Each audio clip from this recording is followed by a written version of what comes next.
আসসালামু আলাইকুম। বাংলাদেশ বেতার গোপালগঞ্জ খবর পড়ছি রুচিরা বিশ্বাস। ধর্ম উপদেষ্টা ডক্টর আফম খালিদ হোসেন বলেছেন, এই মুহূর্তে দেশের সবচেয়ে বেশি প্রয়োজন শান্তি, শৃঙ্খলা ও স্থিতিশীলতা। গতকাল রাজধানীর মতিঝিলের একটি কমিউনিটি সেন্টার কমপ্লেক্স মিলনায়তনে সাতকানিয়া লোহাগাড়া সমিতির রজত জয়ন্তীতে প্রধান অতিথির বক্তৃতায় তিনি কথা বলেন। ধর্ম উপদেষ্টা বলেন, এদেশে মুসলমান, হিন্দু, বৌদ্ধ ও খ্রিস্টানদের বসবাস। আমাদেরকে মিলেমিশে থাকতে হবে, একে অপরের সুখে দুঃখে অংশীদার হতে হবে। সাম্প্রদায়িক সম্প্রীতি যাতে অক্ষুণ্ণ থাকে সে লক্ষ্যে সার্বিক প্রয়াস চালিয়ে যেতে হবে। তিনি বলেন, একটি সুন্দর, স্থিতিশীল ও বৈষম্যহীন বাংলাদেশ গড়তে অন্তর্বর্তীকালীন সরকার প্রতিশ্রুতিবদ্ধ। সে লক্ষ্যে সরকার নিরলস কাজ করে যাচ্ছে। সবাই ঐক্যবদ্ধভাবে সরকারের এই প্রয়াসকে সফল করতে হবে। ডক্টর আফম খালিদ হোসেন বলেন, সাতকানিয়া লোহাগাড়া একটি আলোকিত জনপদের নাম। এ জনপদে শত শত বছরের পথ পরিক্রমায় বিভিন্ন শ্রেণী পেশার গুণী, জ্ঞানী, প্রথিতযশা ও আলোকিত মানুষের জন্ম হয়েছে। সাতকানিয়া লোহাগাড়া সমিতির কর্মকাণ্ড তুলে ধরে তিনি বলেন, প্রতিষ্ঠা লগ্ন থেকে এই সমিতি অনেক মানবিক কার্যক্রম পরিচালনা করে আসছে। শিক্ষার্থীদেরকে বৃত্তি, অভাবগ্রস্ত মানুষকে আর্থিক সহায়তা, ঘর নির্মাণে ঢেউটিন বিতরণ ও চিকিৎসা উপকরণ প্রদান সহ নানামুখী সেবাধর্মী কর্মকাণ্ড বাস্তবায়ন করে যাচ্ছে বলেও উল্লেখ করেন ধর্ম উপদেষ্টা।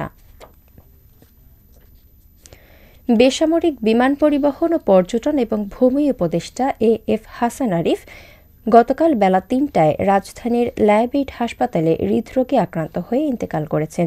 ইন্না লিল্লাহি ওয়া ইন্না ইলাইহি রাজিউন। এ.এফ হাসান আরিফের বয়স হয়েছিল ৮৫ বছর। তিনি স্ত্রী, এক ছেলে ও মেয়েসহ অসংখ্য গুণগ্রাহী রেখে গেছেন।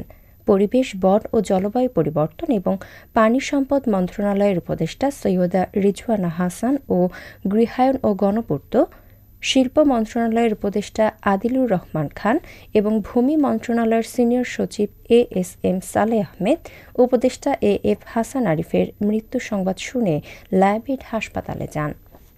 গতকাল বাদ এশা ধানমন্ডি ৭ নম্বর বায়তুল আমান মসজিদে উপদেষ্টা এ.এফ হাসান আরিফের প্রথম নামাজে জানাজা অনুষ্ঠিত হয়েছে। আজ সকাল ১১টায় হাইকোর্ট প্রাঙ্গণে দ্বিতীয় জানাজা অনুষ্ঠিত হবে। গত ৮ আগস্ট অন্তর্বর্তীকালীন সরকারে প্রথমে স্থানীয় সরকার, পল্লী উন্নয়ন ও সমবায় মন্ত্রণালয় এবং ভূমি মন্ত্রণালয়ের উপদেষ্টার দায়িত্ব পেয়েছিলেন এ.এফ হাসান আরিফ। পরে তাকে ভূমি এবং বেসামরিক বিমান পরিবহন ও পর্যটন মন্ত্রণালয়ের দায়িত্ব দেয়া হয়। গোপালগঞ্জের টুঙ্গিপাড়ায় ১৮টি প্রাথমিক বিদ্যালয় ও ৮টি মাদ্রাসার ৫০০ শিক্ষার্থীদের মাঝে শীতবস্ত্র বিতরণ করা হয়েছে। এছাড়া অসহায় ও ক্ষুদ্র নৃগোষ্ঠীর ৬৯ জন শিক্ষার্থীদেরকে ৮ লাখ টাকা শিক্ষা অনুদান প্রদান করা হয়। গতকাল টুঙ্গিপাড়া মাল্টিপারপাস সুপার মার্কেটের মিলনায়তনে জেলা প্রশাসক মোহাম্মদ কামরুজ্জামান প্রধান অতিথি হিসেবে এসব শীতবস্ত্র ও শিক্ষা অনুদান বিতরণ করেন। টুঙ্গিপাড়া উপজেলা নির্বাহী কর্মকর্তা মোহাম্মদ মইনুল হকের সভাপতিত্বে অতিরিক্ত জেলা প্রশাসক রাজস্ব শেখ শামসুল আলিম অতিরিক্ত জেলা প্রশাসক রাজস্ব শেখ শামসুল আরেফিন, উপজেলা শিক্ষা কর্মকর্তা মাসুদুর রহমান সহ সংশ্লিষ্ট ব্যক্তিবর্গ এ সময় উপস্থিত ছিলেন।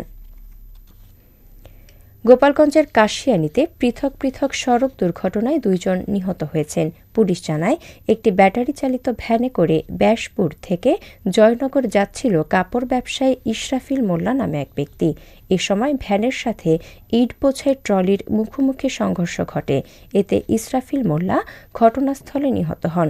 পরে খবর পেয়ে পুলিশ ঘটনাস্থলে গিয়ে মরদেহ উদ্ধার করেছে। নিহতের বাড়ি মাদারীপুর জেলার শিবচর উপজেলার খাড়াকান্দি গ্রামে। অপরদিকে বৃহস্পতিবার রাতে ঢাকা-খুলনা মহাসড়কের ফুকরা বাজারে যাত্রীবাহী একটি বাস ভ্যানকে ধাক্কা দিলে এতে ইয়ার মোল্লা নামে এক ব্যক্তি ভ্যান থেকে ছিটকে পড়ে গুরুতর আহত হন। পরে তাকে উদ্ধার করে ঢাকা নেওয়ার পথে তিনি মারা যান।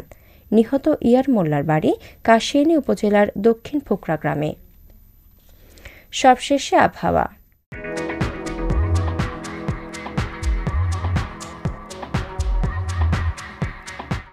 আজ বেলা ১টা পর্যন্ত দেশের অভ্যন্তরীণ নদীবন্দর সমূহের জন্য আবহাওয়ার পূর্বাভাসে বলা হয়েছে, দেশের নদী অববাহিকায় মাঝারি থেকে ঘন কুয়াশার কারণে দৃষ্টিসীমা ৭০০ মিটার বা কোথাও কোথাও এর চেয়ে কম হতে পারে। এসব এলাকার নদীবন্দর সমূহকে সাবধানে চলাচল করতে বলা হয়েছে, তবে কোনো সংকেত দেখাতে হবে না। খবর শেষ হলো। আমাদের পরবর্তী খবর প্রচারিত হবে সকাল ১০টা বেজে ৩০ মিনিটে বাংলায়।